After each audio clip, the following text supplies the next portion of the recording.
Hello दोस्तों, एक बार फिर से स्वागत है आपका हमारे YouTube channel Sikar study point पर। इस वीडियो में हम बात करेंगे 30 महत्वपूर्ण प्रश्नों की। इसमें से सबसे ज़्यादा आपको प्रश्न देखने को मिलेंगे वो रहेंगे उत्तराखंड के, लगभग 16 से 17 प्रश्न, 6 से 7 प्रश्न हिंदी के और बाकी जो बचे प्रश्न हैं वो रहेंगे जीके के। तो आप वीडियो को अंत तक जरूर देखेगा। अगर आप चैनल पर नए हैं, अभी तक आपने चैनल को सब्सक्राइब नहीं किया हुआ है तो दोस्तों चैनल को जरूर सब्सक्राइब कर लीजिएगा। और आज जो आपका प्रश्न है वो प्रश्न है जो चारों धाम है हमारे, गंगोत्री, यमुनोत्री और केदारनाथ, बद्रीनाथ, तो इनके लिए कौन सा राष्ट्रीय राजमार्ग जाता है, किस राष्ट्रीय राजमार्ग पर ये स्थित है, तो ये आज आपको बताना है। और बहुत ज़्यादा महत्वपूर्ण प्रश्न है, इतने सारे एग्ज़ाम होने हैं और कुछ नई वैकेंसी आने वाली हैं, तो निश्चित रूप से यहाँ से राष्ट्रीय राजमार्ग से प्रश्न जरूर आएगा। तो इस प्रश्न को हम कल को देखेंगे और जो इससे पहले का प्रश्न था आप उसे देख लेते हैं। दोस्तों, पंचायतों के लिए जो आरक्षण है, जो कल का प्रश्न था 243 के डी में है, तो लगभग सभी ने सही उत्तर दिया है। पंचायतों के लिए आरक्षण 243 के डी में है।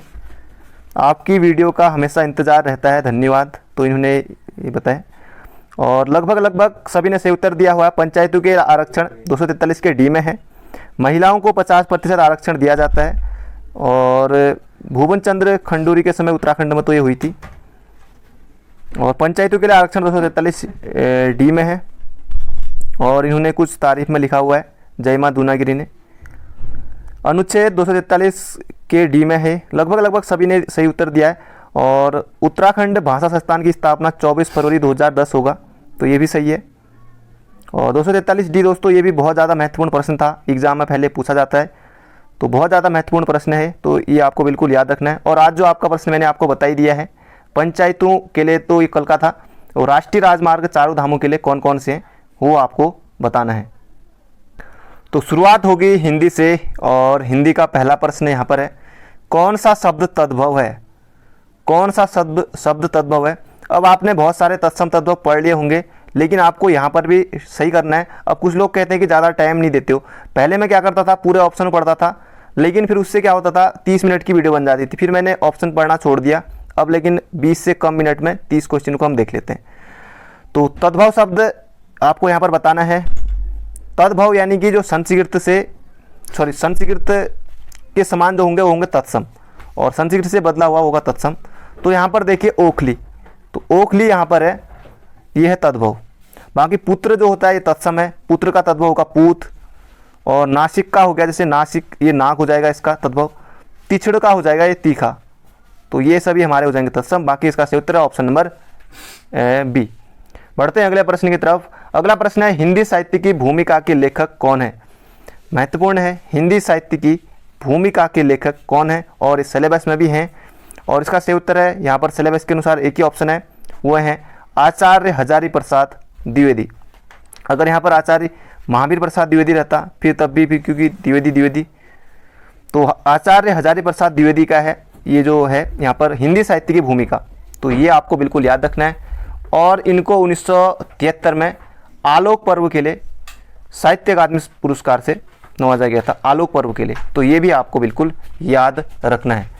तो बढ़ते हैं अगले प्रश्न की तरफ। अगला प्रश्न है, इसके अलावा इन्होंने हजारी प्रसाद द्विवेदी ने हिंदी साहित्य का आदिकाल भी लिखा है।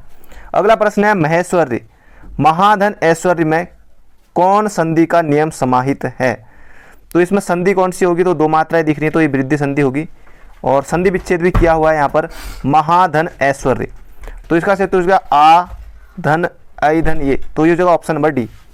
तो ऑप्शन नंबर डी हो जाएगा इसका सही उत्तर, महाधन ऐश्वर्य ये हो जाएगा। इसमें वृद्धि संधि हो जाएगी और इसका जो संधि नियम है यहाँ पर वो आ धन आई धन बराबर ए। तो ये हो जाएगा यह ऑप्शन नंबर डी। अगला प्रश्न है, निम्नलिखित वाक्यों में से शुद्ध वाक्य है उसकी शंका का निवारण हो गया है। उसकी शंका का, उसकी तो कुछ सही नहीं लग रहा, उसकी शंका का निवारण हो गया, कुछ पढ़ने में मज़ा नहीं आ रहा। उसकी शंका समाप्त हो गई है, हो सकता है उसकी शंका का समाधान हो गया है, उन्हें अब शंका नहीं रही है। अब दोस्तों पढ़ने में तो ये सभी के सभी ऐसे ही लग रहे हैं कि माना इनमें से कोई भी सही हो सकता है, ऐसा लग रहा है। तो ज़्यादा जो सटीक उत्तर है जो आयोग के द्वारा दिया गया था, उसकी शंका का समाधान हो गया है। तो आपने अगर मन में सोचा था ऑप्शन नंबर सी, तो आप बिल्कुल सही हैं। बढ़ते हैं अगले प्रश्न की तरफ। अगला प्रश्न है, कब बबा मरही तो कब बरा चुरही, इसका अर्थ आपको बताना है। तो इसका सही उत्तर हो जाएगा कार्य का अनिश्चित होना। ऑप्शन नंबर बी हो जाएगा इसका बिल्कुल सही उत्तर। तो बढ़ते हैं अगले प्रश्न की तरफ। अगला प्रश्न है वीर शब्द का स्त्रीलिंग क्या है? तो वीर का हो जाएगा वीरांगना, और सम्राज्ञी है, सम्राज्ञी का होता है सम्राट, बलवती का हो जाएगा बलवान, और कर्ती है, कर्ती का हो जाएगा कर्ता। तो यहाँ पर वीर का हो जाएगा वीरांगना। ऑप्शन नंबर बी हमारा हो जाएगा बिल्कुल सटीक उत्तर। अगला प्रश्न है निम्न में से कौन सा वाक्य सामान्य भूतकाल है? तो सामान्य भूतकाल आपको इनमें से बताना है, कौन सा होगा देख लेते हैं। वर्षा अभी अभी हुई है, तो इसके लिए कौन सा होगा? वर्षा अभी अभी हुई है, यानी कि ये थोड़े पहले तो आसन्न मतलब निकट में ही हुई है, तो ये हो जाएगा आसन्न भूत। और शायद शायद वर्षा हुई होगी, तो जहाँ पर इस तरह के जो शायद वाले ये शब्द होते हैं, तो शायद वर्षा हुई होगी, तो ये हो जाएगा कौन सा? संदिग्ध हो जाएगा, क्योंकि संदिग्ध शायद आ रहा है। और कुछ समय पहले वर्षा हुई थी, कुछ समय पहले वर्षा हुई थी, तो ये मतलब कि होगी है, तब तो बात खत्म है, तो ये हो जाएगा पूर्णभूत। तो ये हो जाएगा वर्षा हुई, तो ये हो जाएगा हमारा कौन सा वाक्य? सामान्य भूतकाल का है, तो वर्षा हुई, तो ये हो जाएगा सामान्य भूतकाल। अगला प्रश्न है, हिंदी का प्रश्न पूरे हो गए। अगला प्रश्न है निम्न में से किस औषधीय वनस्पति का उपयोग रंगरोहन, हवन सामग्री व गरम मसाला बनाने में किया जाता है? तो जिन्होंने परीक्षा वाणी अच्छे से पढ़ी है वही लोग इसका उत्तर दे पाएंगे। तो इसका सही उत्तर हो जाएगा झूला। तो ये हवन सामग्री और रंगरोहन, गरम मसाला बनाने के लिए झूला वनस्पति का प्रयोग किया जाता है। और इसका जो फर्स्ट ग्रेड का, जैसे प्रथम ग्रेड का जो झूला है वो फ्रांस को निर्यात किया जाता है, तो ये भी आपको बिल्कुल याद रखना है। और मक्कू छड़ीला, ये इसकी जो इसकी प्रजाति है, तो ये भी आपको बिल्कुल याद रखना है। तो बढ़ते हैं अगले प्रश्न की तरफ। अगला प्रश्न है तुरी और रणसिंगा किस प्रकार के वाद्य यंत्र हैं? तुरी और रणसिंगा किस प्रकार के वाद्य यंत्र हैं? तो ये आपको बताना है। तो ये हो जाएगा हमारा सुशिर वाद्य यंत्र। ऑप्शन नंबर बी हो जाएगा इसका सही उत्तर। तुरी और रणसिंगा सुशिर वाद्य यंत्र है। महत्वपूर्ण प्रश्न है, एग्जाम में पूछा गया था और पूछा भी जाएगा। और जैसे ढोल होता है ये सब, तो जैसे हुड़का, उसमें चर्म वाद्य यंत्र होते हैं। अगला प्रश्न है डॉक्टर कुमार स्वामी ने किस पुस्तक को लिखा है? तो डॉक्टर कुमार स्वामी ने लिखा है option number B Rajput painting हो जाएगा इसका सही उत्तर। Option number B. Garhwal painting Mukundilal, Himalayan art J C French, Himalayan art J C French, और पहाड़ी चित्रकला किशोरीलाल वैद्य की है, किशोरीलाल वैद्य की है। तो ये भी आपको बिल्कुल याद रखना है। तो कुमार स्वामी ने यहाँ पर option number B Rajput painting. दोस्तों इससे पहले मैंने आपको 10 घंटे का परीक्षा वाणी का मैराथन दिया हुआ है, और परीक्षा वाणी का अध्याय 9 अपलोड हो रहा है। मतलब कि लगभग 6 पार्ट तक हम देख चुके हैं। विश्व इतिहास का पूरा मैराथन लगभग 1 घंटे में ही खत्म कर दिया गया है। आप उसे भी देख लीजिएगा, विश्व इतिहास का जो लूसेंट का है। बाकी वैसे बहुत कुछ है, बाकी लूसेंट, क्योंकि कई लोग होते हैं वो 5-6 पन्ने भी बहुत लंबे समय से नहीं पढ़ पाते हैं, लेकिन वो 1 घंटे में आप उसे देख सकते हैं। तो डिस्क्रिप्शन में लिंक है, आप वहाँ से देख लीजिएगा। अगला प्रश्न है प्रतिवर्ष सावणी मेले का आयोजन कहाँ किया जाता है? अब दोस्तों सावन लग गया है और इस मेले की शुरुआत हो गई है। हरेले से चलता है लगभग 15 अगस्त तक लगभग, तो लगभग 1 ही महीने तक अभी शुरुआत हो गई है। तो यह जागेश्वर धाम अल्मोड़ा, जागेश्वर धाम अल्मोड़ा में, और भीड़ भाड़ रहती है। पहले तक तो मतलब बहुत रहती थी, इस बार भी हो ही रही होगी, फिर भी मंदिर में तो भीड़ हो ही रही है। तो आप भी आ सकते हैं जागेश्वर धाम अल्मोड़ा। तो सावणी मेले की शुरुआत हो गई है, तो ऑप्शन नंबर ए हो जाएगा इसका सही उत्तर। तो बढ़ते हैं अगले प्रश्न की तरफ। अगला प्रश्न है उत्तराखंड के किस जनजाति की कुर्ती कमीज झगा कहलाती है? तो महत्वपूर्ण प्रश्न है, इस तरह के प्रश्न भी एग्जाम में आ सकते हैं। तो किस जनजाति की जो कुर्ती कमीज है वो झगा कहलाती है? तो ये हो जाएगा जौनसारी। तो ऑप्शन नंबर डी हो जाएगा इसका सही उत्तर। जौनसारी जो समुदाय है दोस्तों, ये उत्तराखंड का दूसरा इनकी जनसंख्या है, और गढ़वाल का पहले नंबर पर आएगा थारू जिनकी जनसंख्या है, फिर दूसरा जौनसारी। तो बढ़ते हैं अगले प्रश्न की तरफ। अगला प्रश्न है देवलगढ़ तथा कोलसारी से कौन से लेख प्राप्त हुए हैं? देवलगढ़ तथा कोलसारी से कौन से लेख प्राप्त हुए हैं?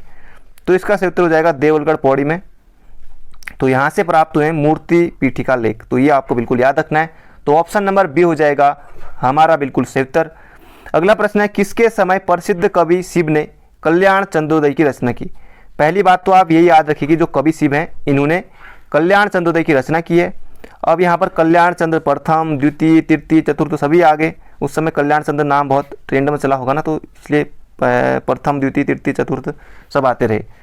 और बाकी बहुत कम राजा हैं जो मतलब कि दूसरे दूसरे रहे। बाकी सोमचंद एक ही मिलेगा आपको पूरे में, किसी दूसरे को नाम ही नहीं रखा। रुद्रचंद ने भी, रुद्रचंद एक ही, पर उनकी पहचान भी बिल्कुल अद्भुत है, अलग है। तो कल्याण चंद्र इनमें से ज़्यादा प्रसिद्ध, तो ये ऑप्शन नंबर डी, कल्याण चंद्र चतुर्थ। तो ऑप्शन नंबर डी। और रोहिल्ला आक्रमण भी कल्याण चंद्र चतुर्थ के समय हुआ था। अगला प्रश्न है, यूरोपीय यात्री हार्डविक ने प्रद्युम्न शाह के समय कब गढ़वाल की यात्रा की? तो ये आपको बताना है यहाँ पर, यूरोपीय यात्री हार्डविक ने प्रद्युम्न शाह के समय गढ़वाल की कब यात्रा की। फिर प्रद्युम्न शाह का जो सफ़र है वो ख़त्म हो जाता है 1804 में, 14 में 1804 को खुड़पुड़ा के मैदान में। तो यहाँ पर आपको बताना है तो कब, तो ये हो जाएगा 1796 में। 1796 में हार्डविक ने प्रद्युम्न शाह के समय गढ़वाल की यात्रा की थी। अगला प्रश्न है, 12 वर्ष, थोड़ा यहाँ पर मिटा हुआ है, 12 वर्ष के अंतराल में आयोजित होने वाली नंदा देवी राजजात यात्रा का अंतिम पूजा स्थल का है।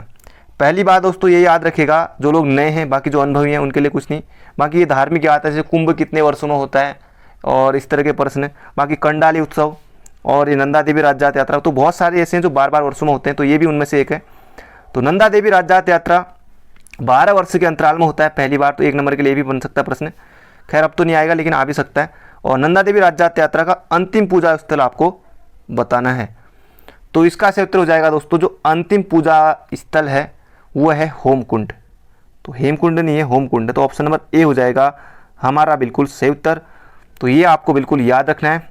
और ये जाति कहाँ से, जो कांसुआ है चमोली में, वहाँ के जो नोटी गांव से ये जाती है होमकुंड तक। तो ये आपको बिल्कुल याद रखना है। और पिछली बार जो नंदा देवी राजजात यात्रा हुई थी वो हुई थी 18 अगस्त से 6 सितंबर 2014 तक, 6 सितंबर 2014 तक। क्योंकि उससे पहले जो नंदा देवी राजजात यात्रा हुई थी वो 2000 में हुई थी, फिर 2012 में किसी कारणवश नहीं हुई, फिर 13 में तो फिर केदारनाथ, आप उसके बारे में आपको पता ही है। फिर बाकी जो फिर अगले साल 2014 में हुई थी। अगला प्रश्न है, पृथ्वी की आयु निर्धारित करने में निम्नलिखित में से कौन सी विधि प्रयोग में लाते हैं?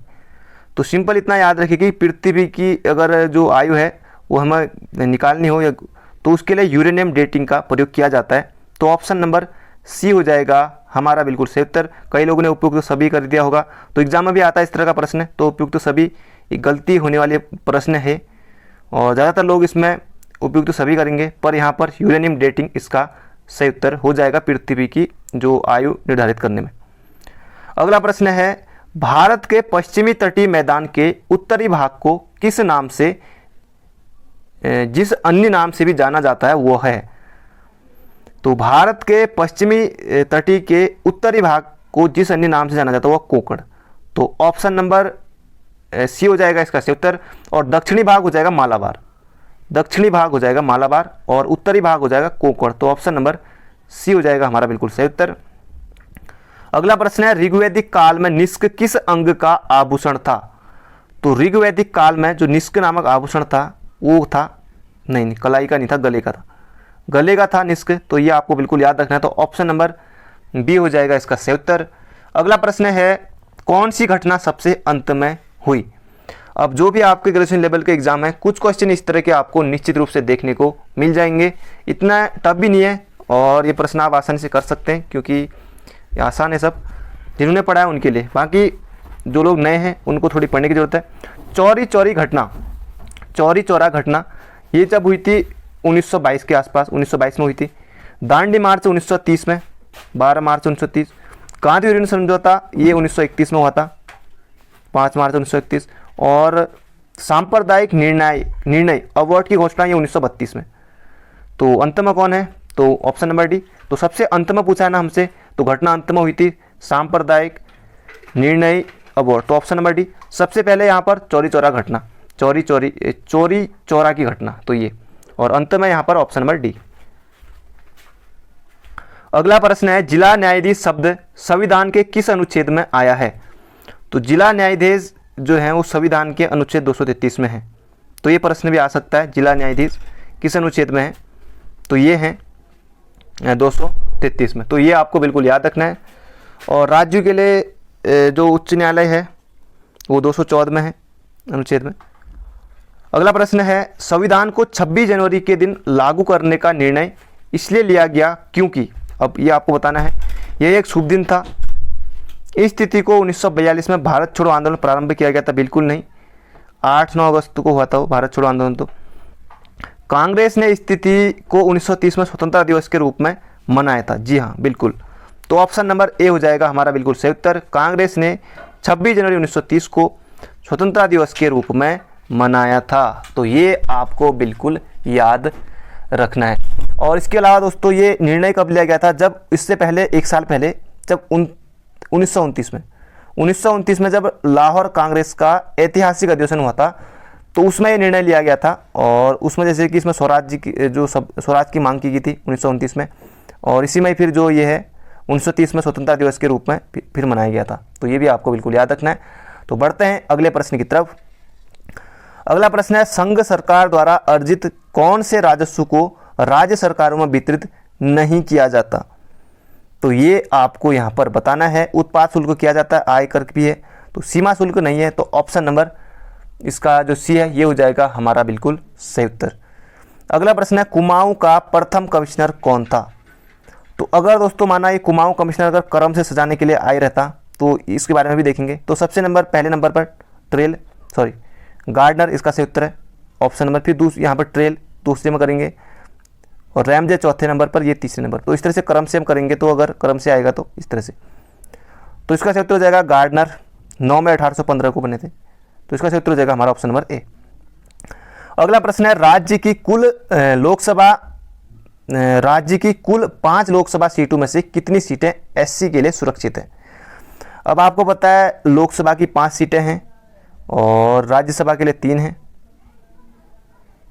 तो इनमें से आपको बताना है एससी के लिए कितनी सीटें हैं। तो एससी के लिए एक ही सीट है, अल्मोड़ा से अजय टम्टा है वर्तमान में। तो एक ही सीट है एससी के लिए, वो अल्मोड़ा से। तो ये आपको बिल्कुल याद रखना है। और 2009 में इसे घोषित किया गया था जो एससी की सीट है अल्मोड़ा। अगला प्रश्न है, सविनय अवज्ञा आंदोलन 1930 का नेतृत्व उत्तराखंड में किसने किया था? तो सविनय अवज्ञा आंदोलन 1930 का नेतृत्व उत्तराखंड में किया था भारत रत्न गोविंद वल्लभ पंत ने। तो ऑप्शन नंबर सी हो जाएगा इसका सही उत्तर। तो बढ़ते हैं अगले प्रश्न की तरफ। अगला प्रश्न है, निम्नलिखित किस ताल में महात्मा गांधी की अस्थियां बिखेरी गई थी जिसके कारण अब उसका नाम गांधी ताल है? गांधी ताल है, गांधी सरोवर है, चौराबाड़ी ताल है उसका नाम। तो ऑप्शन नंबर ए हो जाएगा हमारा बिल्कुल सही उत्तर। सिद्धताल चमोली में, यमताल ये तो बर्फ से ढका रहने वाला यमताल है, आचरी ताल तो ये भी है टिहरी में। तो इसका सही उत्तर हो जाएगा हमारा चौराबाड़ी ताल, ऑप्शन नंबर ए हो जाएगा बिल्कुल सही उत्तर। गांधी जी की अस्थियां इसमें बिखेरी, मतलब कि जब गांधी जी की 30 जनवरी 1948 को जब हत्या हो गई तो उसके बाद चौराबाड़ी ताल में अस्थियां विसर्जित की गई थी। अगला प्रश्न है, देश का प्रथम राज्य जिसने अपने यहाँ पलायन आयोग का गठन किया है? तो वो और कोई राज्य नहीं, वो है अपना उत्तराखंड। तो ऑप्शन नंबर बी हो जाएगा इसका सही उत्तर। पहला राज्य जिसने पलायन आयोग का गठन किया है। और पलायन आयोग का गठन कब हुआ था? तो ये हुआ था 2017 में।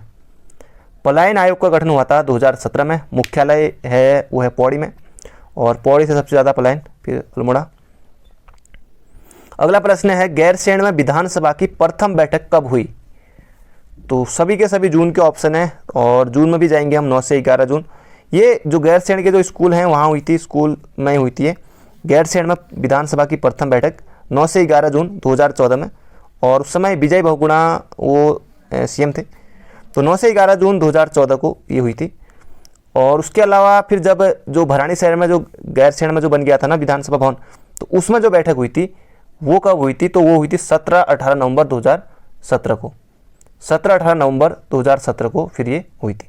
तो दोस्तों ये थे आज हमारे 30 महत्वपूर्ण प्रश्न। अगर आप चैनल पर नए हैं, अभी तक आपने चैनल को सब्सक्राइब नहीं किया हुआ है, तो दोस्तों चैनल को जरूर सब्सक्राइब कर लीजिएगा, और जाते जाते एक शेयर जरूर करिएगा। बाकी मिलते हैं बहुत जल्दी एक नई वीडियो में। Thank you friend, thank you so much. अपना ध्यान रखिए, तैयारी करते रहिए। मिलते हैं गाइज बहुत जल्दी।